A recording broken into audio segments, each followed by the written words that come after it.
කොයි වගේ ට්‍රේනින් ප්‍රෝග්‍රෑම්ස්ද වැඩසටහන්ද අපි ඔබගේ සේවක පිරිසට ලබා දිය යුත්තේ. ඒ දැනගන්නේ කෙසේද? ඔබ සම්බන්ධ වී තිබෙන්නේ Next Gen Talents නාලිකාවත් සමගයි.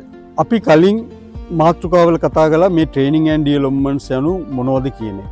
මේ ඒ වගේම තමයි අපි නිවැරදිව දැනගත යුතුයි අපි ලබා දිය යුතු ට්‍රේනින්ස් ඇන්ඩ් ඩෙවලොප්මන්ට්ස් ප්‍රෝග්‍රෑම්ස් මොනවද කියන එක. මේක අපි කොහොමද අපි දැනගන්නේ?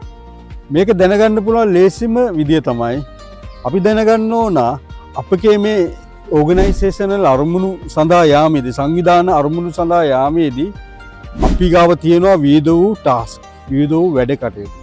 මේ වැඩ කටයුතු වලින් අපි ජොබ් රෝල්ස් හැදිලා තියෙනවා. ඉතින් මේ ජොබ් රෝල් එක මේ අදාළ වූ කාර්ය සාධකයේ කිරීම සඳහා අවශ්‍ය කරන ඇටිටියුඩ්ස්, ඒ කියන්නේ ආකල්ප, ස්කිල්ස්, නිපුණතාවයන්, දක්ෂතාවයන් සහ නොලෙජ්, ඒ කියන්නේ දැනුම. ඒවා මොනවද? අපි ගත්තොත් අපිට ඕන ටයිප් රයිටර් කෙනෙක්, ටයිපිස්ට් කෙනෙක්. එතකොට එයාට තියෙන්න ඕන දක්ෂතාවයන් මොනවද? එයාට තියෙන්න ඕන දැනුම වල මොනවද? එයාට තියෙන්න ඕන ඇටිටියුඩ්ස් මොනවද? රිසෙප්ෂන් කෙනෙක් ගත්තොත් එයාට තියෙන්න ඕන සමහරකට ඉවසීම කියන එක. ඒකම තමයි එයාගේ ඉංග්‍රීසි නොලෙජ් එක ගත්තොත්, භාෂා හැසිරීම ගත්තොත් ඒ ස්කිල්ස් එක එයාට උපරිම තියෙන්න ඕන. දුරකථන ආචාර ධර්ම ඒව ගැන ගත්තොත් එම රිසෙප්ෂන්ට තිබිය යුතුම දෙයක්. ඇයට තිබිය යුතුම දෙයක්.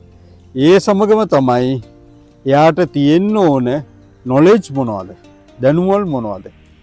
ඉතින් මේ වගේ අපිට අපේ මේ ජොබ් ටාස්ක් එක අනුව අපිට වර්ගීකරණය කරන්න පුළුවන්, අපිට දැනගන්න පුළුවන් මොනවද අපිට අවශ්‍ය කරන ස්කිල්ස්, ඇටිටියුඩ්ස්, නොලෙජ් කියන ඒවා.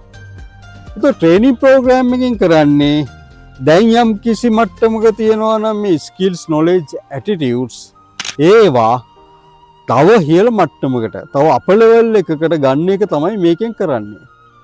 එතකොට අප ලෙවල් ට්‍රේනින් ප්‍රෝග්‍රෑම් එකෙන් පස්සේ අපි බලාපොරොත්තු වෙන මේ ස්කිල්ස්, නොලෙජ්, ඇටිටියුඩ්ස් වෙනස්කම් මොනවද? ඒවා අපි ලිස්ට් ඩවුන් කරන්න ඕන. එතකොට ඒ කිරීම තුළින් අපිට දැනගන්න පුළුවන් මේ ලබා දිය යුතු ට්‍රේනින් ප්‍රෝග්‍රෑම්ස් මොනවද, ඩෙවලොප්මන්ට් ප්‍රෝග්‍රෑම්ස් මොනවද කියන එක. නැත්නම් අද අපේ අවුරුද්දේ බජට් එක මෙච්චරක් තියෙනවා, ඒ නිසා අපි බජට් එක ක්ලෝස් කරන්න ඕන. උගක් ආයතනවල, රජයේ ආයතනවල පවතින ඒ වගේ ක්‍රියාපටිපාටිය.